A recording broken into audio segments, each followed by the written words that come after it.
on YouTube? So today I'm going to discuss on how to understand a food label. Food labels can be very tricky when you go to the grocery store and try to figure out what all those numbers mean. Where do the calories come from?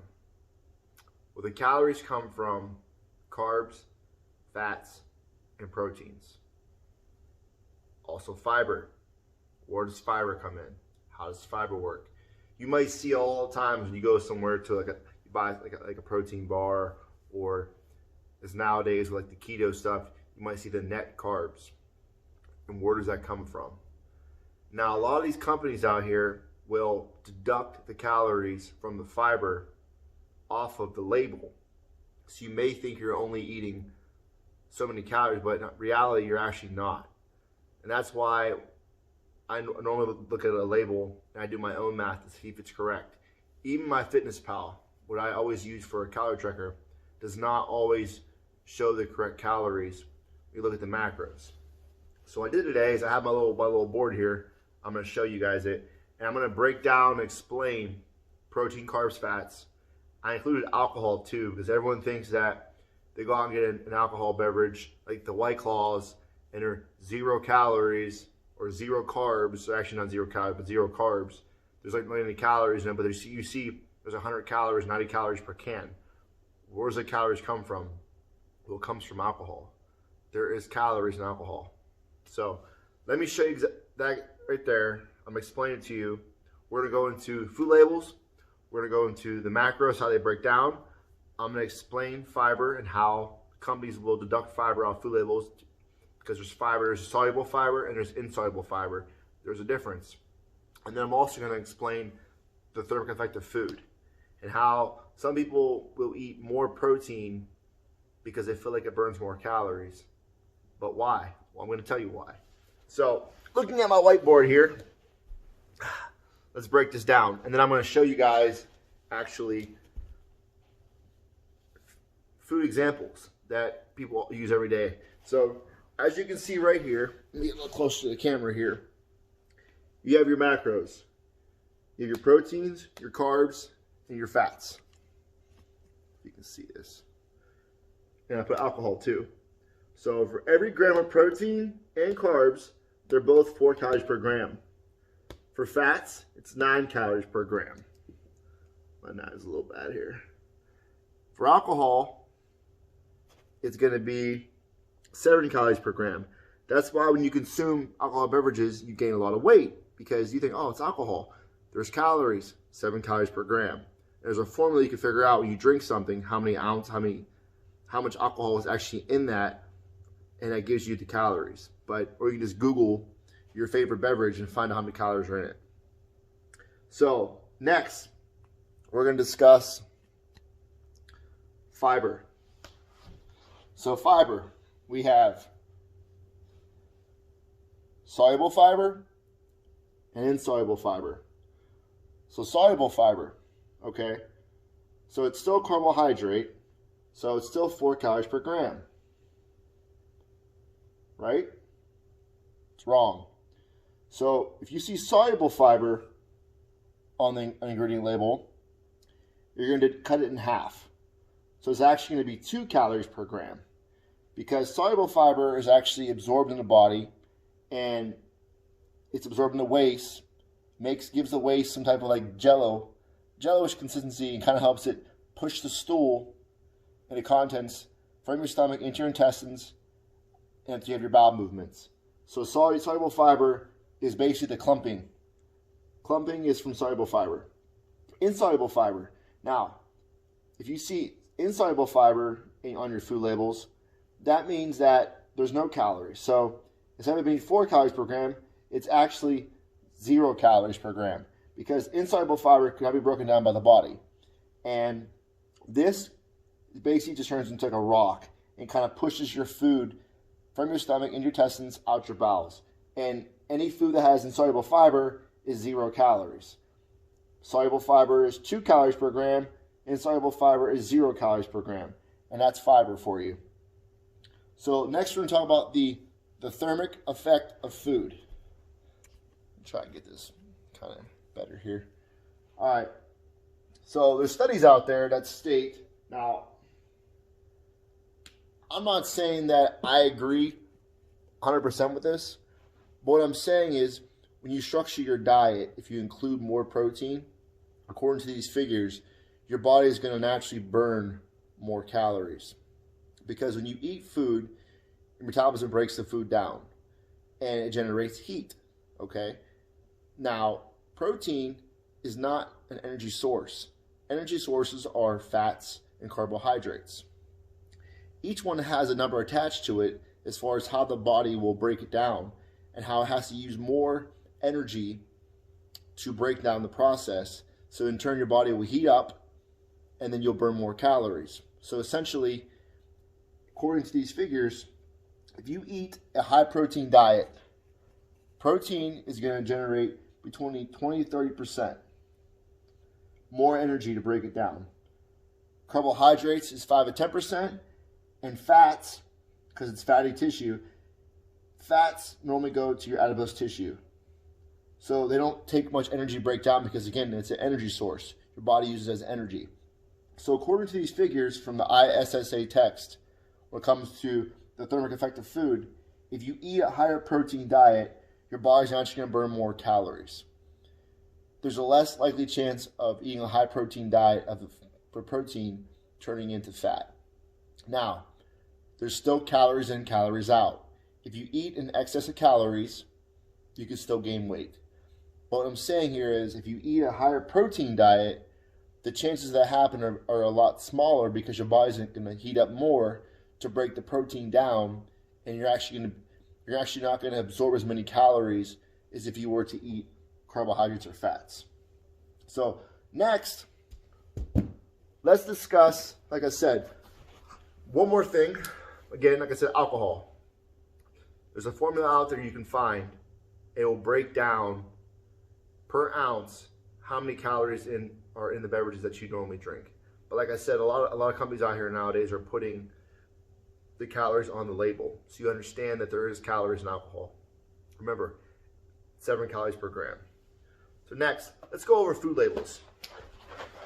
So this is one of my favorite cheats right here. It's not really a cheat, but it's kind of a healthy option that you can eat. It's a lower calorie dense food. There's a lot of bulk to it as far as volume. So you can eat a lot of this, get more full, and not eat as many calories if you were to eat a normal bag of popcorn. So this is one of my favorites right here. Okay, food label here. So it says that it is 100 calories, as you can see. Fat is 1.5. Carbs is 23. And then you have your protein at 3 grams. Now, how do we figure that out? I'm going to explain it to you. So you can actually take this and you can do your own math and figure out how many calories you're actually eating. And a lot of times, the label is wrong because they are deducting and they're rounding down or rounding up. You may see a lot of 0-calorie foods out there to say they're 0 calories, but in reality, they're not 0 calories. And companies, if it's 5 calories or less, sometimes put 0 calories per serving. So you may eat a bunch of servings of that food thinking it's 0 calories, and you're actually eating calories. You have to read the small print. So let's do the math real quick. So like I said, so the label says 100 calories. Remember, it said 1.5 grams of fat. Then it said 23 carbs. It said 3 protein. Like I said, each gram of protein is going to be 4 calories. Each gram of carb is 4 calories. Each gram of fat is 9 calories. So let's do the math. Let's see if this is wrong. What do you guys think is going to happen? So take your fat, times it by 9. Take your 23 grams of carbs, times it by 4. 3 grams of protein, times it by 4. So there's 12 calories from protein. There is 92 calories from the carbs. And there is 13 calories from the fat. So if you add it up, 92 plus 12, 104 plus 13 is 117. So I'm getting 117 calories. But you're asking, why does it say 100 calories? I'm going to show you why. Because there's 4 grams of fiber. So what does that mean? It means they're deducting 4 grams of carbs, which would be 16 calories. So 117 minus 16 is 101 calories. But why put 101 calories? They put 100 calories. So they're rounding down. So you think you're eating less calories than you're actually eating. Now, it says dietary fiber. It doesn't say insoluble fiber. It doesn't say soluble fiber. You don't know, so it's a combination of both of them. It doesn't specify exactly which type of fiber you're eating. So you really don't know if they should be deducted or not, but they do. And this happens a lot on a lot of food you eat when you see net calories. And there's still an effect. That's why you have to be very careful when you buy these foods to say there's 0 calorie, there's no calories, and you see fiber, you see net carbs. It also goes off of sugar alcohol. It's the same thing. You see a lot of these ice creams out there, like Halo Top, full of sugar alcohol. They're deducting all the calories from it, saying it's 0, but it's not 0. Sugar alcohol you cut in half. If there's 4 grams, you take 2, times it by 4. Remember, so let's go one more. So now I'm going to show you oatmeal. Every bodybuilder out there, everyone in the fitness eats oatmeal. I really don't. My wife eats oatmeal. I love cream of wheat. That's what I've been eating. I made a video about that earlier on why I switched from oatmeal to cream of wheat, because for pre-workout wise, cream of wheat will break down faster in your body, digest a lot faster. There's less fiber in it. Less fiber, it digests faster. The more fiber in something, it slows down digestion. When you're working out, you want the food to be out of the stomach into the intestines where the nutrients are being absorbed, so you can use that energy for working out. You don't want to be breaking down food while you're working out. You want the blood to be in the muscles. So let's go over oatmeal. So oatmeal, it says 150 calories per serving. We got 3 grams of fat times 9. We got 27 grams of carbs times 4. And we got 5 grams of protein. Let's do the math. 3 times 9 is 27. 27 times 4. What is 27 times 4? Was that 108? Yeah, 108. Okay. Then you have your protein. 5 times 4 is 20. So let's do the math. So 27 from the fat, 108 from the carbs, and 20 from the protein. Now, add it all together, you get, what do you get here? Let's see. Doing the math here on the fly. I should have probably did this before. You get 155 calories. Okay?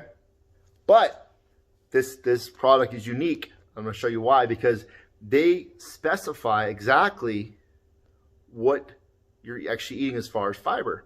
Like I told you, some companies will say dietary fiber, but they won't say if it's soluble or insoluble.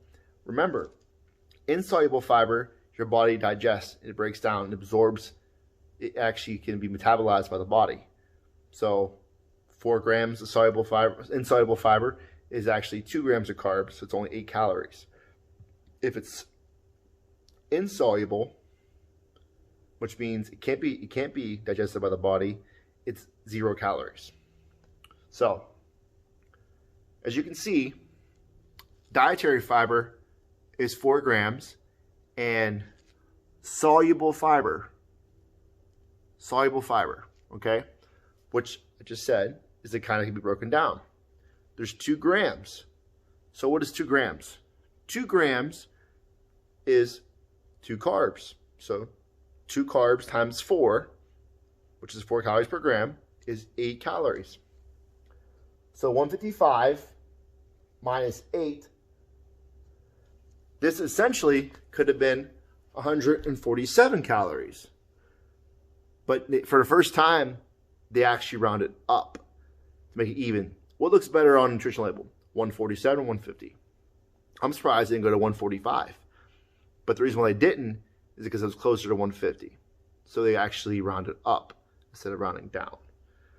But this is an example where I wanted to show you how nutritional labels. So remember, when you go to the grocery store and you're looking at food, you're trying to understand where the calories come from. I hope this video can help you understand it now. All this information is in my ebook, but I'm going to keep making videos. I'm going to pick out little topics here and there, and if people comment down below, have any questions, I'll try and break down different topics so you can understand, because fitness is not that hard. You have to just do your research and try to understand it. And once you understand it, it's pretty easy. The hardest part is just being consistent and patient, which I always preach to my clients. Being patient and staying consistent, you'll see results. So again, I pretty much covered everything like I said. To do a recap, protein and carbs, 4 calories per gram. Fat is 9 calories per gram. Alcohol is 7 calories per gram. Fiber, you have insoluble fiber and soluble fiber. Insoluble fiber can be non-digested, so all those calories will be deducted and be 0. It turns, basically that's like your, how to explain it? It makes your stool hard. It kind of just pushes through the stomach. And then your soluble fiber meshes with the food, gets clumpy, and then kind of removes the waste. But your body does absorb it. That's why it's 2 calories per gram. I'm sorry, it's 4 calories per gram, but you cut the fiber in half. That's how that works. Last one, thermic effect of food. Again, I don't essentially follow that, but I'm trying to explain how, if you use like the TDEE, which is the total daily expenditure, energy expenditure, it's a free calculator. You can Google it online. It's a baseline which you can use to kind of try to find your calories. TDEE.net. You can Google it. That calculator is a baseline on what your body would need, and you can kind of find a baseline, how many calories your body would naturally burn, which is your BMR, which is your basal metabolic rate.